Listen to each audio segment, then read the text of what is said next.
भी अब जो केंद्र जो बात हमारे सामने आ रही है, वो तो अपने इलेक्शन लड़ने में मगन है। ठीक है, अब केंद्र के रिश्ते अजय मिश्रा टैनी से या मोदी सरकार के भाजपा के क्या, ये भी स्पष्ट हो गए। ठीक है जी, और अशोक सिंघल से किस तरह के रिश्ते थे वो भी स्पष्ट हो गए, और अन्य भी लोग हैं जिन्होंने जीनियस क्राइम कर रखे हैं। अभी आप देखिएगा, अभी एक टिकट और आएगी जो कुश्ती सर्कल के ठीक है अगुवा रहे हैं, जिनके ऊपर गंभीर आरोप लगे हैं। तो केंद्र तो किसी न किसी ढंग से इलेक्शन जीतना जा रहा भाजपा, और नैतिकता भूल चुके हैं भी हम टिकट देने समय साफ सुथरे उम्मीदवार को चुनकर आगे लाएं। तो ये पहले दिन से कांग्रेस भी करती रही है भी बाहुबली, धन बली या क्रिमिनल मानसिकता, जिनके ऊपर बहुत से केस चलते हैं। हम देखते हैं देश की पार्लियामेंट्स में जब आंकड़े आते हैं तो बहुत से नेताओं के बहुत से केस चल रहे हैं। एक तो राजनीतिक होते हैं, एक होते हैं उन्होंने क्राइम कर रखा है।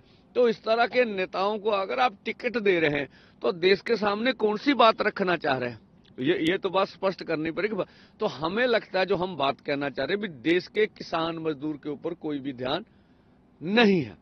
तो ये जो हम बोल रहे हैं, और जिस तरह से मीडिया पे ऊपर ये पंजाब का आंदोलन है, ये खालिस्तानियों का आंदोलन है, ये जो पंजाब की सरकार उन्होंने आंदोलन चला के रखा है, और ये कांग्रेस वाले आंदोलन चला रहे हैं, और बहुत से अन्य बोल रहे हैं ये भाजपा ने बैठा रखा है आंदोलन में। अब देखिए ये बातें स्पष्ट कैसे होगी। तो ये क्यों हो रहा है कि लोगों के बीच एक परसेप्शन बना दी जाए, वो आंदोलन के प्रति दुचित्ती में चले जाएं कि क्या सही है क्या सही नहीं है, इस तरह का पूरा जोर लगा हुआ। तो आंदोलन तो दिन प्रतिदिन बढ़ रहा है। अब देखिएगा जब रेल रोको आएगा, ये आंदोलन कितना बड़ा है हम आज नहीं कहते, ये सारी स्थिति को स्पष्ट कर देगा। भाजपा के राज्यों में पूरा हमारे ऊपर जबर होगा, और अन्य जगह पर हमारे लोग निकलेंगे और रेलगाड़ी पर बैठेंगे। ठीक है, तो जहां स्थिति जबरदस्ती वाली नहीं होगी, लोग तो हमने तो बोल रखा है आप भाजपा के राज्यों में भी हमारे किसान खेत मजदूर पर जबर मत करिए, और देख लीजिए कि देश का किसान साथ दे रहा कि नहीं दे रहा। हाँ देखिए सरकार बड़ी है, अगर आप छापामारी करेंगे जबरदस्ती करेंगे तो हमने तो बोल रखा है भाई टकरा कर हम सरकार से जबरदस्ती कोई भी कार्यक्रम नहीं करेंगे भाई, फिर जैसे जो समर्था होगी उस ढंग से हम लोग कर लेंगे, लेकिन लोग निकलेंगे और देश भर का आंदोलन बनेगा। तो जहां तक अब सवाल है एमएसपी लीगल गारंटी कानून का, उसके ऊपर कोई भी, तो मैं तो बोलता हूं भारत सरकार स्पष्ट करे, वो बनाना भी नहीं बनाना। तो लास्ट मंत्रिमंडल की मीटिंग में क्या ये इसके ऊपर कोई चर्चा हुई? तो मंत्रिमंडल ही तय करता है ना भी क्या देना है। अगर उसमें कोई चर्चा नहीं हुई है तो इसका मतलब हमें ये देने वाले नहीं है, किसान मजदूर का कर्ज खत्म करने वाले नहीं है। इसी के साथ जो हमारे केस समेत पंजाब दिल्ली में डले वो भी वापस लेने की तैयारी नहीं है। लखीमपुर का इंसाफ नहीं देंगे। बिजली बिल 2023 जो बना रखा उसके ऊपर तो बोलते भी नहीं है, उसके ऊपर तो वार्ता भी नहीं हो रही।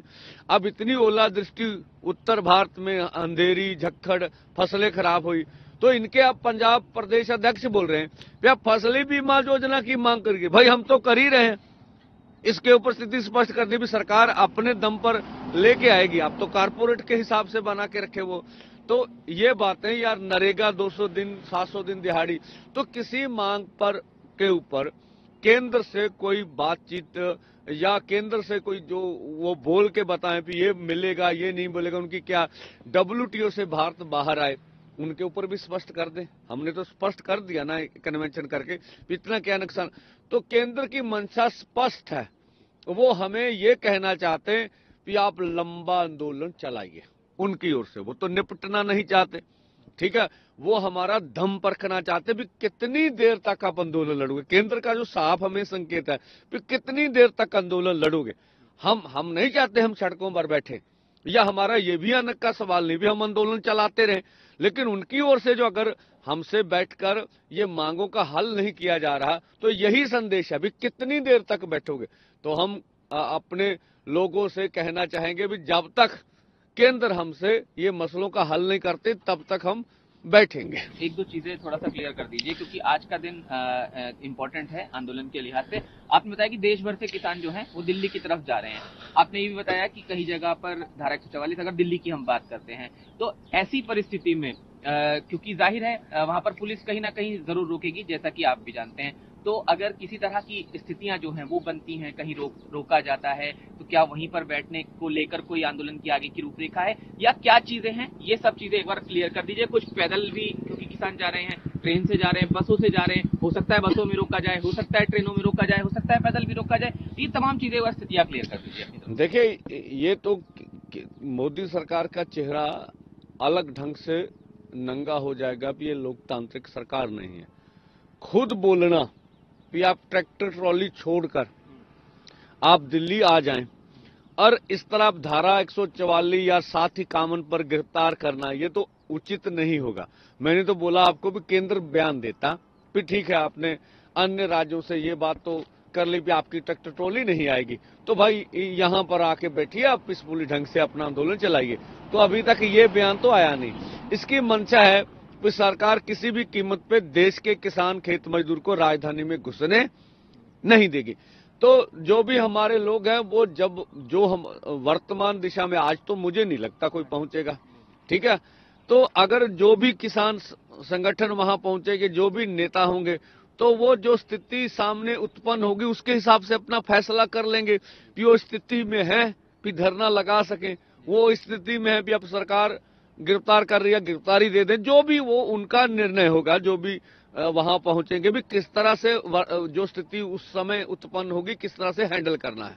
और अभी क्या कोई संकेत भी मिला आपको सरकार की तरफ से बातचीत का? हाँ, देखिए, अभी तक सरकारी लिखत कुछ नहीं है। अब पर्दे के पीछे बातें चलती चुलती रहती हैं। कोई सरकार का न्योता अभी तक है नहीं है। दूसरा, हम आपसे ये भी कहना चाहेंगे, जो कल पंजाब सरकार ने विधानसभा में बजट पेश किया, अब जो खेती सेक्टर के लिए बजट था, बेशक 1% ही वो भी घटा दिया। अब भगवंत मान जी दावा, पंजाब एग्रीकल्चर स्टेट है, तो वहां खेती का बजट बेशक 1% ही घटा है। और जो डिवर्सिफिकेशन करना था उसके ऊपर पिछले 1100 करोड़ था, 500 करोड़ कर दिया, तो ये भी बजट घटा है। तो जो भगवंत मान सरकार का दावा था पंजाब को क्राइसिस से निकालेंगे, तो इस बार भी तो उन्होंने कहा भी हम अपना काम चलाने के लिए कर्ज लेंगे, ये बजट में ही प्रावधान है। तो ना तो हम अपना रेवेन्यू अधिक इकट्ठा कर सके, 13% बोला रेवेन्यू इकट्ठा कर, तो क्या 13% से हमारी बात चल जाएगी? तो हमारा तो माली घाटा बहुत ज्यादा है, 3 लाख करोड़। अब जो भगवंत सरकार ने कर्जा ले लिया, अधिक हो गया, पंजाब के सर कर्जा बढ़ गया। तो एक तो ये था भी जो बातें करके इलेक्शन में आई थी भगवंत मान सरकार, ये बजट से लगता नहीं भी वो पूरा कर सकेगी। जो बजट पेश हुआ, ठीक है, नया कोई टैक्स नहीं लगाया गया, तो कुछ किसान मजदूर को दिया भी नहीं गया।